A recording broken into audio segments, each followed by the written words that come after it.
امید ہے آپ سب خیریت سے ہوں گے۔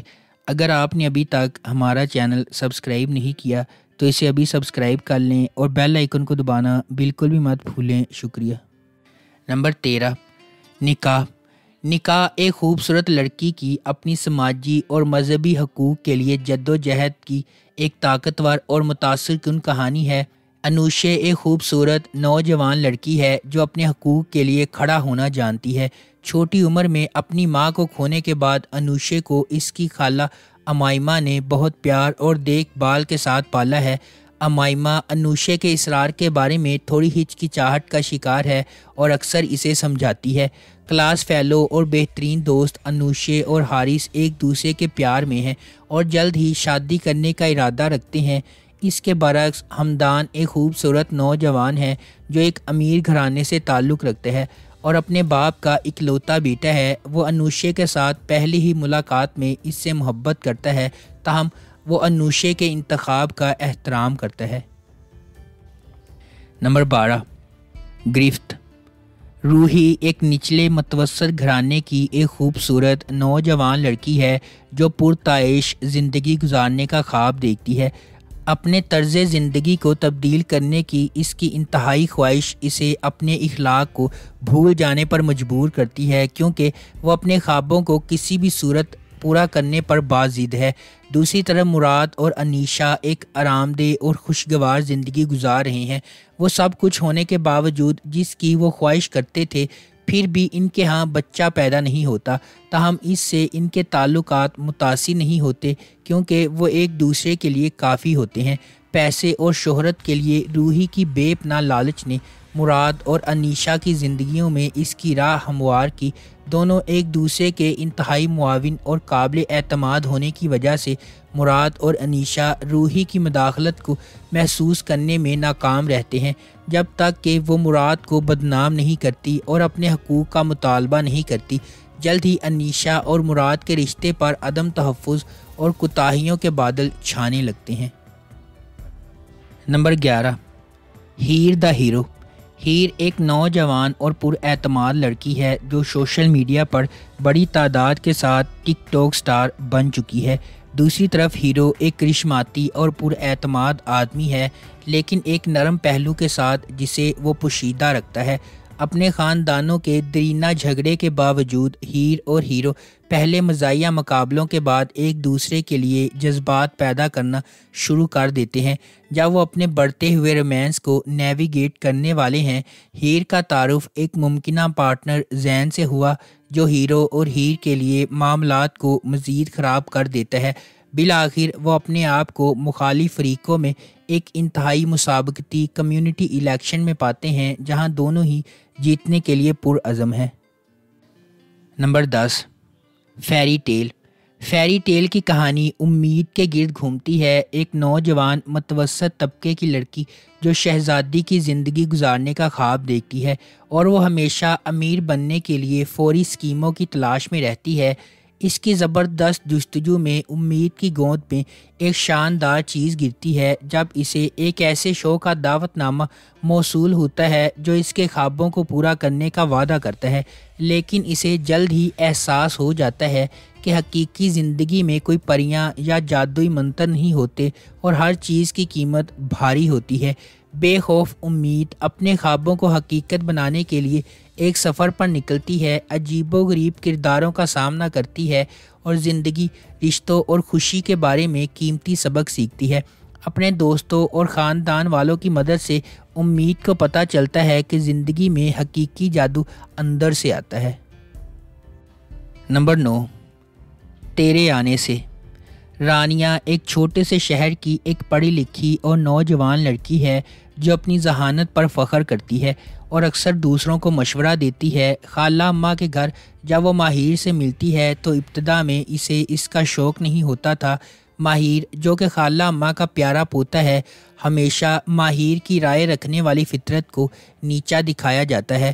ماہر اور رانیہ کی ذہنیت میں فرق دونوں کے درمیان مایوسی اور نفرت کا باعث بنتا ہے۔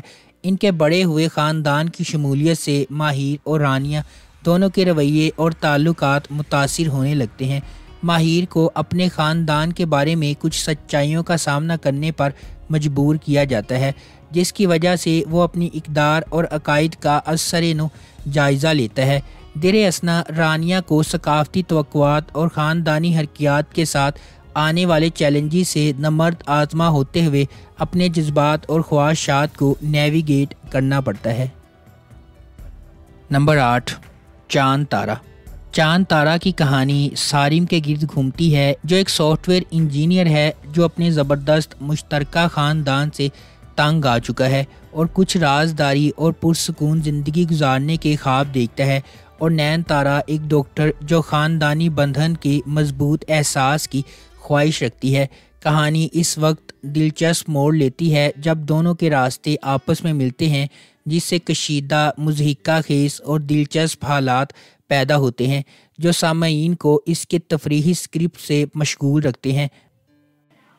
نمبر 7، فرق دو مختلف افراد ارسا اور کمال کی کہانی ہے جو سمجھوتہ کرنے والے حالات میں ایک غیر معمولی یونین بنانے کے لیے اکٹھے ہوتے ہیں۔ باہر سے لگتا ہے کہ ارسا اور کمال ایک دوسرے کے لیے نہیں بنے ہیں، وہ کردار، زندگی کے انتخاب، خواہشات، سماجی اور اقتصادی پس منظر کے لحاظ سے بہت مختلف ہیں۔ ایک طرف ارسا عیش و عشرت کی زندگی گزارنا چاہتی ہے، جبکہ کمال اس تنہائی سے تنگ آ چکا ہے جو اس کے گھر کی پیشکش ہے۔ ایک جوڑے کے طور پر ایک ساتھ ہونے کے باوجود کیا دونوں کبھی اپنے آپ میں سچائی کو دیکھیں گے کہ وہ کون ہیں اور زندگی سے کیا چاہتے ہیں؟ نمبر 6، قلندر ایک لڑکی کے اپنے خدا اور اس کے فیصلوں پر پختہ یقین کی کہانی ہے، جبکہ باقی دنیا اسے تکلیف پہنچاتی، بدنام کرتی اور چیلنج کرتی رہتی ہے۔ دریادن ایک نوجوان اور معصوم لڑکی ہے جو اپنے چچا اور خالہ کی دیکھ بھال میں پروان چڑھی ہے۔ کم عمری میں یتیم ہونے کے باوجود دریادن اپنے چیلنجز اور مشکلات کے بارے میں شکایت نہیں کرتی۔ اس کے برعکس تبریز ایک خوبصورت نوجوان ہے جو زندگی میں عظیم چیزیں حاصل کرنے کی خواہش رکھتا ہے۔ اسی محلے میں رہتے ہوئے تبریز کے والدین نے اس کے لیے ایک جیون ساتھی کے طور پر دریادن کو مناسب پایا، تاہم تبریز کی زندگی میں ایک حیران کن موڑ آتا ہے جب ایک امیر گھرانے سے تعلق رکھنے والی سنبل اس سے محبت کرتی ہے۔ اپنے مستقبل کو مالی طور پر محفوظ بنانے کی کوششوں میں تبریز اس تحفے کو بھول جاتا ہے جو اسے دنیا اور آخرت کے لیے دریادن کی صورت میں دیا گیا تھا۔ نمبر 5، تنکے کا سہارا۔ قدر ایک یتیم لڑکی ہے جو اپنی شادی شدہ بہن رومانہ کے ساتھ رہتی ہے۔ رومانہ کی ساس اسے خاندان پر بوجھ سمجھتی ہے، ایک میچ میکر کی مدد سے اس کی حماد سے شادی کر دیتی ہے۔ ان کی شادی کے بعد قدر کو احساس ہوا کہ حماد ایک بے روزگار، بے حوصلہ اور سست شخص ہے۔ حماد قدر سے محبت کرتا ہے، لیکن بے روزگاری کی وجہ سے اس کا خاندان کا رویہ ان دونوں کے ساتھ بدتمیزی اور توہین آمیز ہے۔ اس کی مدد کرنے کے لیے قدر نے کیٹرنگ کا کاروبار شروع کرنے کا فیصلہ کیا۔ ان کا کاروبار اچھا چلتا ہے اور آہستہ آہستہ حماد ایک زیادہ ذمہ دار اور محنتی شخص بننا شروع ہو جاتا ہے۔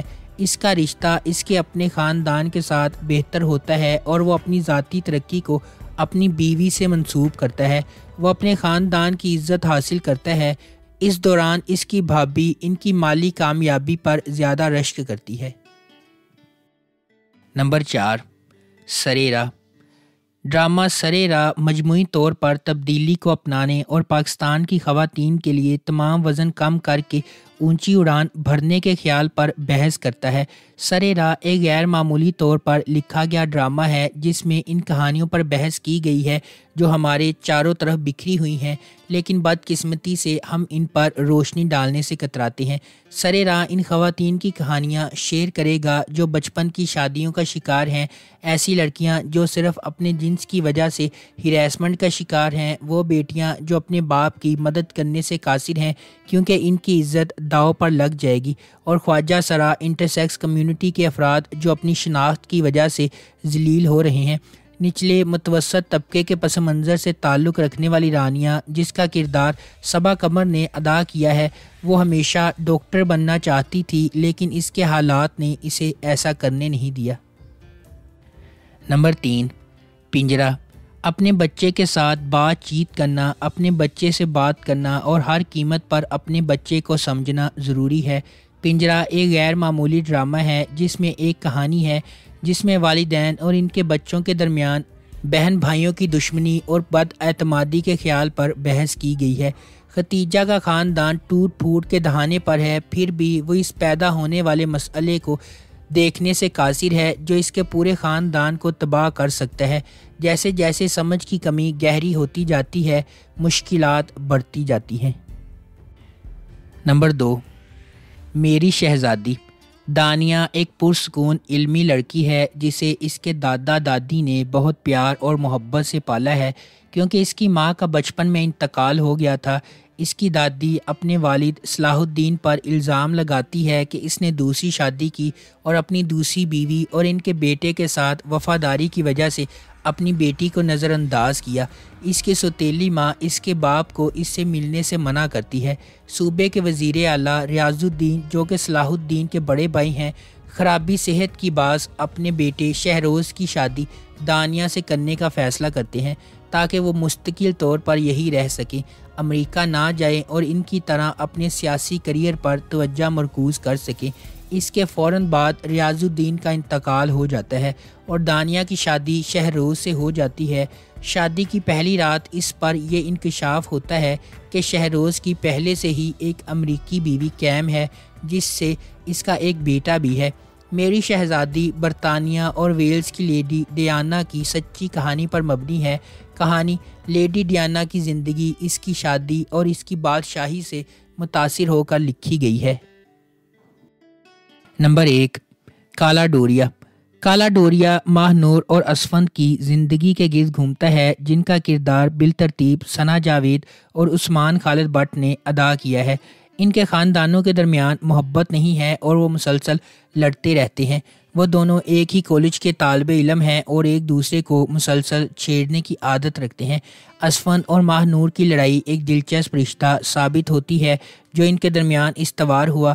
آخر میں وہ ایک دوسرے کے ساتھ محبت کرنے لگتے ہیں، تاہم یہ خبر ان کے اہل خانہ کے لیے چونکا دینے والی ہے کیونکہ وہ اس خبر کی شدت کو بھی نہیں سمجھ سکتے۔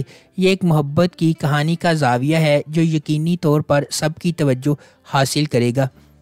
اگر آپ کو ہماری یہ ویڈیو پسند آئی ہے تو اسے لائک کریں، شیئر کریں اور ہمارے چینل کو سبسکرائب کرنا بالکل بھی مت بھولیں۔ شکریہ۔